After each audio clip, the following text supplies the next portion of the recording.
ये हमने 1:24 पे आर्थिक अपराध इकाई को भिजवाया था। आर्थिक अपराध इकाई को धन्यवाद देते हैं कि उन्होंने हम लोगों की द्वारा दी गई सूचना पे त्वरित कार्रवाई किया और जितने भी अधिकारी कर्मचारी है सबकी पूछताछ हो और जांच हो और पेपर को रद्द किया जाए। अमरिंदर कुमार की पक्ष में थे तो मुहवा पे ताला लग गया था तेजस्वी जी। इसमें जो लोग रहते हैं उनकी जो है लंबी लंबी बोली निकलती है कि हम ये कर देंगे वो कर देंगे। जब सरकार में आते हैं तो चुप्पी साध लेते हैं।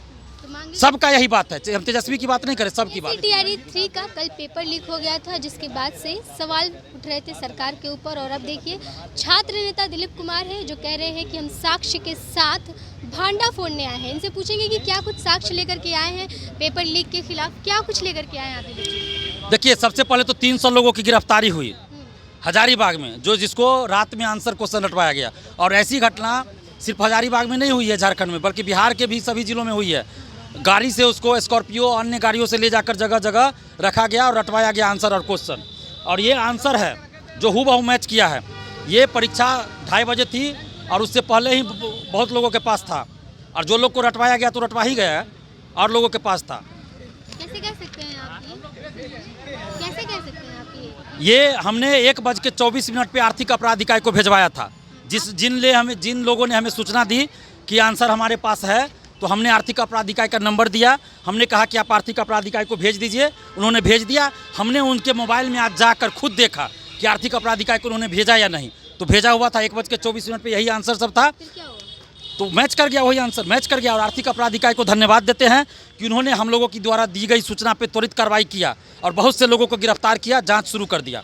और ये एडमिट कार्ड के पीछे आंसर लिखा हुआ, एडमिट कार्ड है ये एडमिट कार्ड के पीछे आंसर लिखा हुआ, ये एडमिट कार्ड के पीछे का भाग है जो सोशल साइट पे वायरल है। इसकी सत्यता के बारे में हम नहीं कह सकते, ये एडिटेड भी हो सकता है या जो भी हो, इसकी जांच हो निष्पक्षता के साथ। लेकिन ये जो क्वेश्चन का आंसर है इसकी हम पुष्टि कर रहे हैं कि ये सही आंसर था। जो क्वेश्चन पूछे गए उसी का आंसर, क्योंकि क्वेश्चन हमारे पास है, क्वेश्चन से हमने मैच करवा लिया। और ये एग्जाम से बहुत पहले आ गया, 1:24 पे तो आर्थिक अपराध इकाई को भेजा दिया गया। उससे पहले हमें 10-20 मिनट पहले वो लोग फ़ोन किए थे जिन्होंने हमें भेजा है। हमने नंबर दिया तो वो भेज दिया। और भी लोग वो फ़ोन कर रहे थे लेकिन लोग डर रहे थे आर्थिक अपराध इकाई को भेजने से। हो सकता है और लोगों ने भेजा भी हो, हमने नंबर दिया था बहुत लोगों को। और रंजीत नाम का व्यक्ति बीपीएससी ऑफिस के अंदर है जिसकी संलिप्तता इसमें हो सकती है, उसकी जाँच हो। 67वीं बीपीएससी पेपर लीक के समय भी उसकी भूमिका संदिग्ध थी। हमने उस समय भी मांग किया था कि उसको हटाया जाए। अमरिंदर कुमार को तो हटाया गया, लेकिन फिर बीएसएससी का उसको मेंबर बना दिया गया। और अभी देखिए पेपर लीक यहाँ हो गया। तो ये जो गैंग चल रहा है आईएएस आईपीएस और नेताओं का शिक्षा माफियाओं के साथ, उसको तोड़ना होगा। और ये रंजीत कुमार का नाम अब कैसे है? अब कुमार है टाइटल की क्या मुझे नहीं पता। मुझे बहुत से लोगों ने बताया था 67वीं के समय भी कि रंजीत नाम का व्यक्ति है, जेडी वुमेंस कॉलेज के आसपास कहीं रहता है, शास्त्री नगर के पास, तो वहीं रहता है। ये लोगों ने हमें सूचना दिया है, तो हम तो जांच की मांग करें कि सरकार इस पर जांच करे। जिस तरह अमरिंदर कुमार के बारे में लोग सूचना देते थे वो सही साबित हो रहा था, उसी तरह भी सूचना दिए लोग, तो उसकी जांच हो और सबसे पहले बीपीएससी से उसको बाहर किया जाए। और भी जो लोग हो सकते हैं उसके गैंग का, सबकी पहचान करे और जितने भी अधिकारी कर्मचारी है सबकी पूछताछ हो और जांच हो और पेपर को रद्द किया जाए। अमरिंदर कुमार की भी जांच हो और परीक्षा रद्द की जाए और फिर से परीक्षा आयोजित करवाई जाए और शिक्षा माफियाओं पर कठोर से कठोर कानूनी कार्रवाई की जाए। तेजस्वी यादव आज पत्र लिखे हुए हैं, बोल रहे हैं कि जल्दी से जल्दी। देखिए हम तो हाथ जोड़कर आप लोगों से विनती करेंगे मीडिया बंधुओं से कि या तो तेजस्वी यादव को मेरे के सामने हमको ला दीजिए कि हूबहू हम लोग सवाल जवाब उनसे कर लेंगे, उनके सवालों का जवाब हम दे देंगे, मेरे सवालों का जवाब वो दे दे। या आप लोग कर लीजिए कि जब आप पक्ष में थे तो मुहवा पे ताला लग गया था Tejashwi ji. BSSC paper leak हुआ, CGL 3 कुछ नहीं बोले, आंदोलन किए तो लाठीचार्ज किए, दिलीप कुमार को चोट लगा, एम्स में अभी तक इलाज करवा रहे हैं। सिपाही भर्ती का पेपर लीक हुआ, उप मुख्यमंत्री थे, कुछ नहीं बोले। परसेंटाइल पे आंदोलन हुआ, चोट लगा, दिलीप कुमार को लाठीचार्ज हुआ, कुछ नहीं बोले। अब जब उप मुख्यमंत्री नहीं रहे, विपक्ष में आगे, तब आपको याद आ रहा है। TRE 1 TRE 2 में भी धांधली हुआ, उस पर क्यों नहीं बोल रहे थे? उस समय भी हम लोग आंदोलन किए थे 25 अक्टूबर, क्यों नहीं बोल रहे थे? उस समय भी बोलना चाहिए, तो चुप क्यों थे?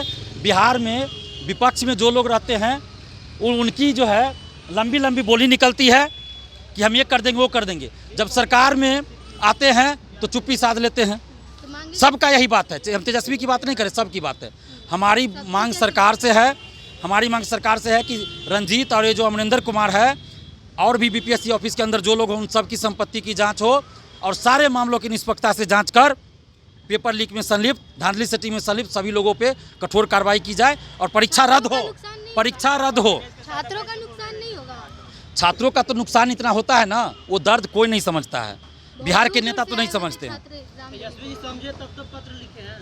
तेजस्वी जी खूब समझ रहे हैं। जब विपक्ष में थे 67वीं बीपीएससी पेपर लीक के समय तो बोले थे 5-5 हज़ार रुपया मिलना चाहिए। जब 2-3 महीना बाद सरकार में आ गए तो चुप्पी साध लिए। बीएसएससी पेपर लीक हुआ, 5 रुपया दिए अभ्यर्थी को, बताइए ना। बीएसएससी पेपर लीक हुआ, सिपाही भर्ती पेपर लीक हुआ, कितना रुपया दिए किसको भाई? एक शब्द नहीं बोले। हम सीधा सीधा बोल रहे हैं, बिहार का कोई पार्टी, कोई नेता स्टूडेंट्स के हित में नहीं सोचते हैं। जो सरकार में रहते हैं चुप्पी साधे। जेडीयू कार्यालय कोई स्टूडेंट या फिर आप गए मिलने के लिए? मिल के क्या करेंगे बताइए आप? क्या करेंगे मिल के? बात रखेंगे ना अपना। कोई फायदा नहीं है। नहीं है। नहीं फायदा। सप्लीमेंट्री रिजल्ट पे हम मिले, सप्लीमेंट्री रिजल्ट पे मिले, क्या फ़ायदा हुआ भाई? लाठी मार के भगा दिया गया, कोई फ़ायदा हुआ? हम किसी नेता से इसलिए नहीं मिलते हैं। हम अपनी बात सरकार तक रखते हैं, डायरेक्ट आयोग तक रखते हैं, नीतीश कुमार जी तक, मुख्यमंत्री तक रखते हैं, मुख्यमंत्री जी तक बात रखते हैं, मुख्यमंत्री जी तक बात पहुंचाते हैं। बाकी कोई नेता सत्ता पक्ष विपक्ष से हम लोग उम्मीद नहीं करते हैं, कोई कुछ करते ही नहीं है। सिर्फ विपक्ष में रहेंगे तो बड़ी बड़ी बात कहेंगे, सरकार में आ जाएंगे तो भूल जाएंगे, चुप्पी साध लेंगे। तो हम नीतीश बाबू से आग्रह कर रहे हैं, मांग कर रहे हैं कि रंजीत जो बीपीएससी ऑफिस के अंदर है उसकी जांच हो, और अमरिंदर कुमार जो पहले बीपीएससी के परीक्षा नियंत्रक थे उनकी भी संपत्ति की जांच हो और सारे मामलों की जांच हो, और कौन कौन है इसमें सबकी जांच हो, और परीक्षा रद्द कर फिर से परीक्षा हो और पूरे मामले की निष्पक्षता से जांच हो। क्या सजा की मांग करते हैं? सजा स्पीडी ट्रायल करके सजा हो, कम से कम 10 साल, यानी कि अधिक 10 साल से अधिक की सजा हो, और स्पीडी ट्रायल 3 से 6 महीना के अंदर सजा दिया जाए, तब तक ऐसा कुछ और सारी संपत्ति जब तो नौकरी में है तो नौकरी से बाहर किया जाए, ये हमारी मांग है। बीपीएससी में जब तक अतुल प्रसाद थे तब तक ऐसा कुछ नहीं हो रहा था, अतुल प्रसाद के जाते ही ये करा, तो क्या लगता है कि देखिए अभी बीपीएससी का कोई अस्थाई अध्यक्ष नहीं थे, कल बनाया गया है शाम में, इससे पहले नहीं थे, तो इसका भी फायदा इस शिक्षा माफियाओं ने उठाया है। बीपीएससी के अंदर के लोग जो हैं, जो पहले से संलिप्त रहते हैं धांधली सेटिंग इस समय, तो उन लोगों ने उठाया फायदा इसका। चलिए, तो हमारे साथ दिलीप कुमार थे, छात्र नेता हैं। जिस तरीके से बीपीएससी टीआरई 3 परीक्षा का पेपर कल लीक हुआ था, उसको लेकर के सरकार पर और जो बीपीएससी उस पर कई सवाल उठ रहे थे कि पारदर्शी तरीके से परीक्षा लेने के लिए बीपीएससी जानी जाती है, लेकिन इसके बावजूद भी कल शिक्षक भर्ती परीक्षा का पेपर लीक हुआ जब, तो उसको लेकर के कई छात्रों ने जो है वो सोशल मीडिया पर ये एक तरीके से चीज़ें वायरल करने लगी। सारे वीडियो और जो फोटोज़ थी, जो आंसर शीट से क्वेश्चन पेपर थे, वो सब वायरल हो रहे थे। इसको लेकर के आज दिलीप कुमार पहुंचे हुए हैं और कह रहे हैं कि जल्द से जल्द इन लोगों पर कार्रवाई होनी चाहिए जो लोग छात्रों के भविष्य के साथ खिलवाड़ कर रहे हैं। मुख्यमंत्री से उन्होंने खासकर मांग की है। आपकी क्या प्रतिक्रिया, आपको बॉक्स में लिख बताइएगा। आप देख रहे थे फर्स्ट बिहार झारखंड। धन्यवाद। पनोरमा ग्रुप, जो सोचता है वो करता है।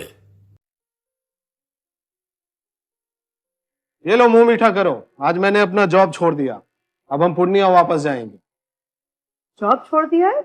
मतलब ये घर कैसे चलेगा? हम करेंगे क्या? और माँ बाबूजी क्या बोलेंगे?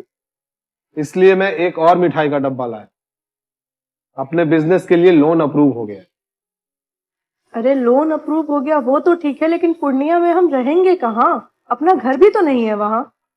इसलिए तो एक और मिठाई का डब्बा अलग से लाया हूँ। हमने पूर्णिया में घर ले लिया है, पूर्णिया के ई होम्स पैनोरमा में। पूर्णिया में पैनोरमा ग्रुप लेकर आए हैं ई होम्स पैनोरमा। बड़ा घर, आलीशान जिंदगी और अत्याधुनिक सुविधाओं के संग। अरे अब क्यों मुंह मीठा करवा रही हो? क्योंकि हम घर वापसी जो कर रहे हैं। घर वापसी की खुशी पूर्णिया में ई होम्स पैनोरमा के संग। E Homes Panorama, luxurious lifestyle redefined.